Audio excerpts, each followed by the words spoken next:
Assalamualaikum warahmatullahi wabarakatuh. Sampurasun kaduru-dulur di lemur juga baraya di kota kumaha daramang. Apa rahasianya Kang Deddy Mulyadi terpilih menjadi anggota DPR RI? Kemudian putranya Maula Akbar Mulyadi Putra juga terpilih menjadi anggota DPRD Provinsi Jawa Barat. Bahkan mantan istrinya Ane Ratna Mustika juga terpilih menjadi anggota DPRD Provinsi Jawa Barat. Nah, sebelum saya ulas sedemikian detail, jangan lupa di subscribe, di like, di komen, di share dulu channel ini ya. Hatur nuhun.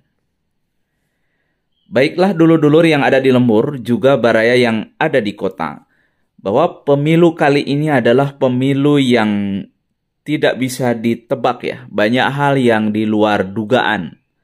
Tetapi apa yang terjadi pada Kang Deddy Mulyadi, sesungguhnya gerakan Kang Deddy Mulyadi, gerakan politik Kang Deddy Mulyadi, gerakan elektoral Kang Deddy Mulyadi itu selalu dapat ditebak sejak zaman dahulu ya. Kenapa? Bahwa memang Kang Deddy Mulyadi sejak awal konsisten bahwa ia terjun ada di gelanggang di dunia politik ya.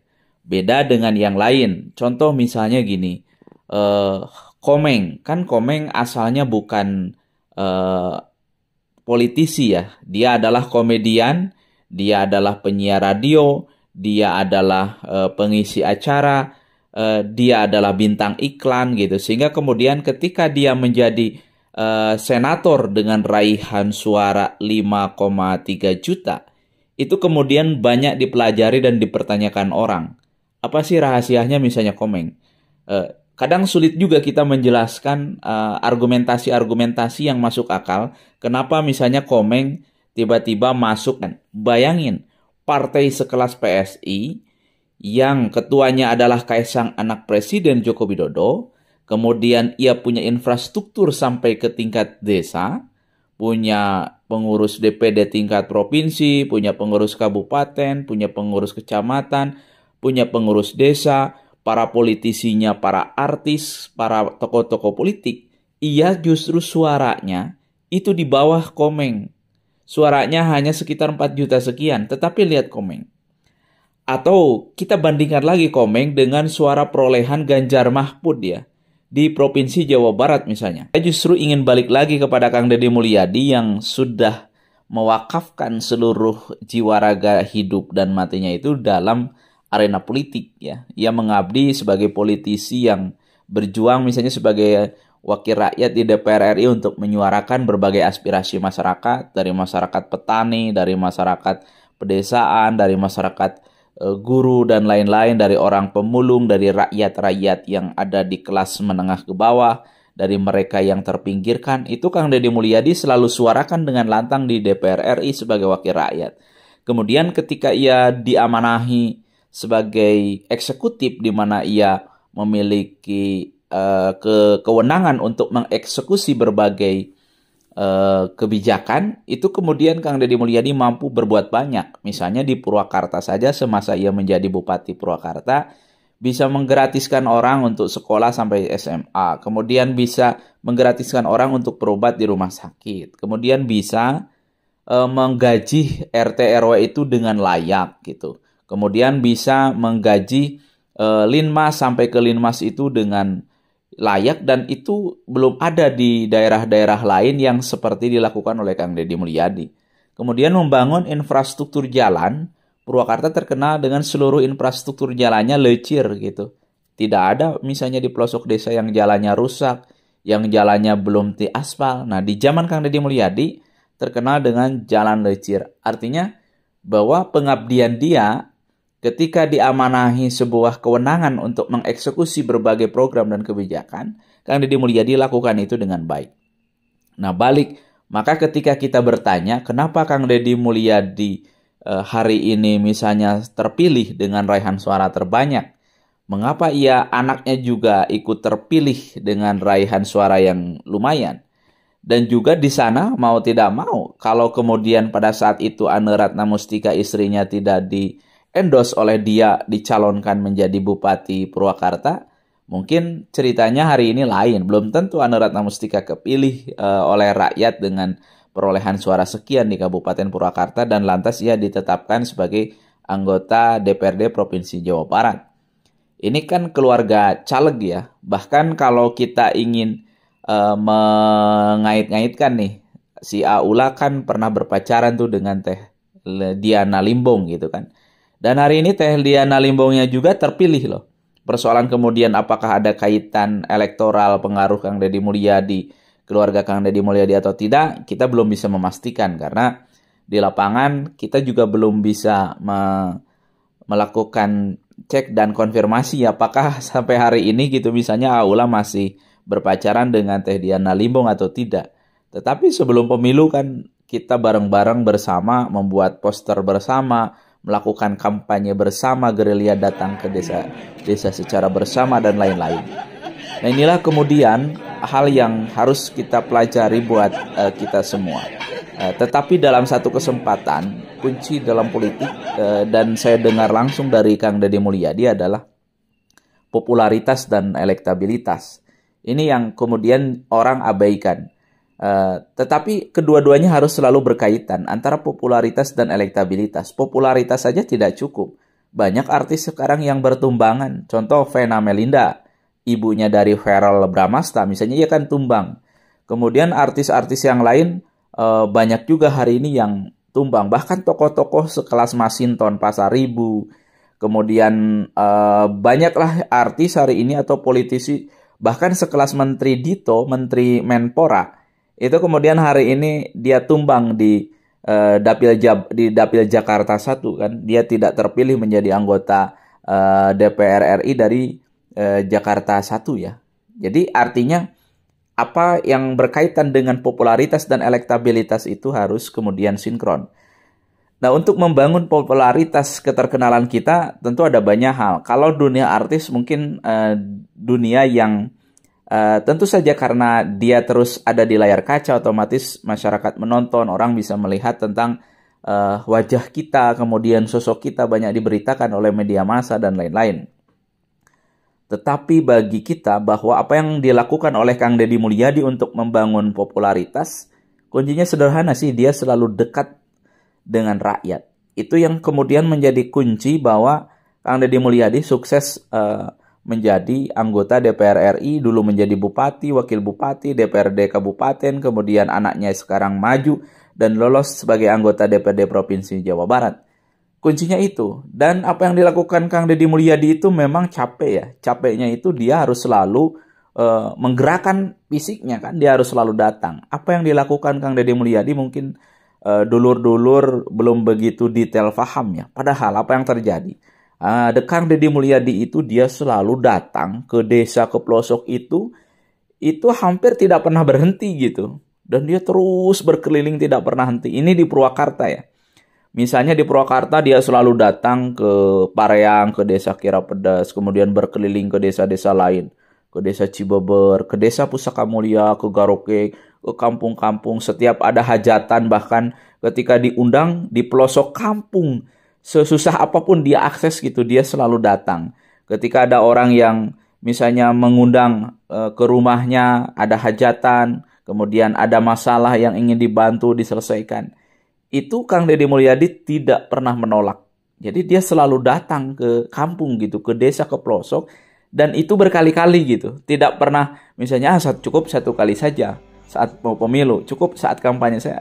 Itu yang kemudian tidak dilakukan oleh para politisi lain mungkin. Sehingga wajar mereka ketika terjadi pemilu, orang bisa saja, oh namanya nama besar, tokoh gitu. Misalnya politisi, punya banyak uang. Tetapi kenapa mereka tidak terpilih gitu. Bahkan kalau kita berkaca kepada pemilu legislatif 2024 kemarin ya, ada misalnya di sini nih, salah satu dapil di sini caleg nih. Kita ada di dapil 3 yang meliputi Kecamatan Pasawahan, kemudian Pondok Salam, Wanayasa dan Kirapedas. Ada caleg yang modalnya itu habis sekitar 1 miliaran ya. Dan itu angka yang cukup fantastis ya. Karena dia datangnya di akhir dengan membawa uang 1 miliar. Tetapi apa yang terjadi, suaranya di bawah 1.000 suara. Kenapa? Karena dia, walaupun dia punya banyak uang, tetapi popularitas dia, gitu, keterkenalan dia itu memang belum dapat dirasakan.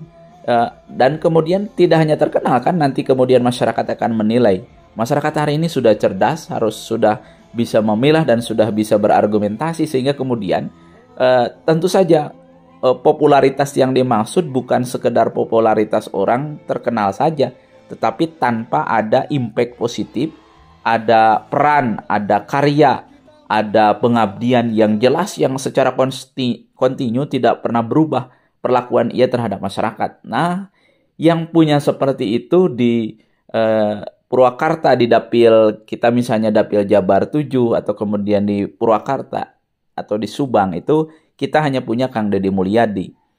Entah dengan motif apapun, orang mengatakan bahwa oh ya Kang Deddy Mulyadi kan sering ngonten. Yang kontennya dia juga dalam rangka membantu orang gitu, bukan dalam rangka dia mencari duit semata dan lain-lain gitu. Dan Kang Deddy Mulyadi keluarkan uang, bahkan hasil kontennya aja kan habis lagi dia diberikan untuk membelikan beras. Masyarakat yang tidak punya beras, yang tidak punya modal usaha, bahkan sekarang dia sedang membangun infrastruktur jembatan ya, yang menghubungkan antara Desa Sijunti itu masuk ke Kabupaten Purwakarta, kecamatannya Kecamatan Campaka ya. Kemudian Desa Balai Bandung Jaya itu masuknya ke Kecamatan Pabuaran Subang.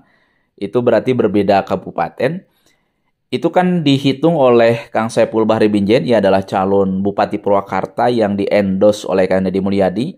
Ia juga satu-satunya orang yang hari ini dipersepsikan bahwa Kang Saipul Bahri Binjen ini adalah penerus kepemimpinan Kang Deddy Mulyadi di Purwakarta ya, menjelang Pilkada Purwakarta 2024 ini. Itu kemudian Kang Deddy Mulyadi keluarkan dananya, menurut Kang Saipul Bahri Binjen itu sekitar 1 miliar dari koceknya sendiri. Nah, apa yang bisa dilihat ketika orang misalnya berkualitas seperti ini, punya peran seperti ini, punya kebermanfaatan seperti ini, tentu saja masyarakat itu tidak akan susah untuk mengenali kita, walaupun di hari H, seperti Kang Deddy Mulyadi bilang, tidak pernah bagi-bagi amplop seperti caleg-caleg yang lain. Tidak pernah misalnya bagi-bagi serangan pajar dan lain-lain. Nah, ini kemudian yang tentu saja kita harus guar, apa sih sebetulnya rahasia trik Kang Deddy Mulyadi bisa meraih suara sedemikian rupa? Ya salah satunya itu popularitas, dan popularitasnya adalah popularitas yang berkualitas dan ditambah tadi elektabilitas.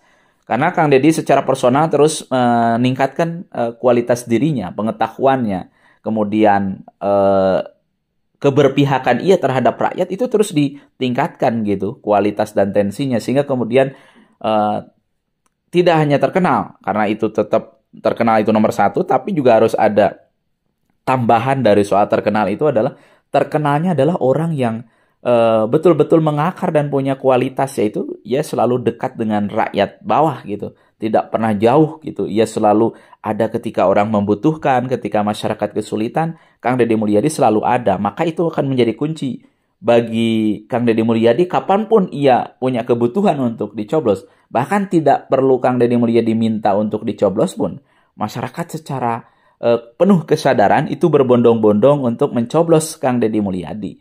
Karena mereka sudah paham dan rakyat sudah mengerti serta sudah punya jasa yang mereka terima, yang mereka alami.